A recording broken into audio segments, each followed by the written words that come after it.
Hi viewers, அஸ்லாம் வலைக்கம். Welcome to Sana kitchen. இன்னைக்கு நம்ம என்ன பார்க்க போறோம்னா, சோவிக்கீரையில் மட்டன் கறி குழம்பு எப்படி வைக்கணுங்கிறத பார்க்க போகிறோம். அதுக்கு ஒரு குக்கரில் எண்ணெயை ஊற்றிட்டு எண்ணெய் நல்லா சூடானதுக்கப்புறமா சின்ன வெங்காயம் கட் பண்ணி அதையும் போட்டு நல்லா வதக்கணும். வதங்கினதுக்கப்புறமா அது கூட ஒரு 1/2 டீஸ்பூன் இஞ்சி பூண்டு பேஸ்ட் போட்டு அந்த பச்சை வாசனை போகிற வரைக்கும் நல்லா வதக்கிட்டு நம்ம கழுவி வச்சுருக்கோம் இல்லையா மட்டன், அந்த மட்டனையும் சேர்த்து அது கூட நல்லா வதங்க விடணும். நல்லா வதங்கினதுக்கப்புறமா ஒரு 1/4 டீஸ்பூன் மஞ்சத்தூள் போட்டு நல்லா அதையும் சேர்த்து வதக்கணும். வதங்கினதுக்கு அப்புறமா நான் எப்போவுமே சமையலுக்கு வீட்டில் அரிசி களையிற தண்ணியை தான் நான் யூஸ் பண்ணுவேன்.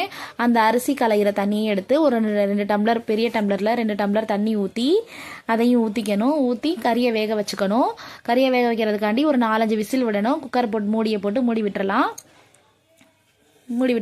குக்கரில் 4-5 விசில் போனதுக்கப்புறமா குக்கரை ஓப்பன் பண்ணி நம்ம சோவிக்கீரை நல்லா அலசி அந்த சோவிக்கீரையும் அதோட சேர்த்துக்கலாம். சேர்த்ததுக்கப்புறமா வெங்காயம் தக்காளி பேஸ்ட் இருக்கு இல்லையா, அந்த பேஸ்ட்டையும் அது கூட சேர்த்துக்கலாம். சேர்த்ததுக்கப்புறமா அந்த ஜாரை நல்லா ஒரு அலசி, ரொம்ப அலச வேணாம், ரொம்ப தண்ணி ஊற்ற வேணாம், கொஞ்சமாக தண்ணி ஊற்றி அலசி அந்த தண்ணியையும் ஊற்றிக்கலாம். ஊற்றினதுக்கப்புறமா ஒரு 1/2 டீஸ்பூன் மிளகாய்த்தூள், 3/4 டீஸ்பூன் மல்லித்தூள் எல்லாம் போட்டு நல்லா கலக்கி விட்டுடலாம். கலக்கினதுக்கப்புறமா தேங்காய் விழுது இருக்கு இல்லையா, அரைச்ச தேங்காய் விழுதையும் அது கூட சேர்த்து போட்டுட்டு சின்னதாக உருளைக்கிழங்கு கட் பண்ணி அது கூட சேர்த்து ஆட் பண்ணிவிட்டு சும்மா நம்ம குக்கரை மூடி விசில் போடாமல் லைட்டாக சும்மா மூடி விட்டுட்டு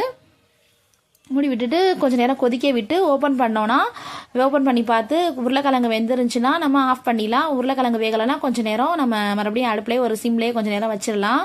வச்சதுக்கப்புறமா இப்போ குழம்ப டேஸ்ட் பாருங்கள். இந்த வீடியோ உங்களுக்கு பிடிச்சிருந்துச்சுன்னா லைக் பண்ணுங்கள், ஷேர் பண்ணுங்கள், கமெண்ட் பண்ணுங்கள், மறக்காமல் சப்ஸ்கிரைப் பண்ணுங்கள் ஃப்ரெண்ட்ஸ். தேங்க்யூ. அஸ்ஸலாமு அலைக்கும்.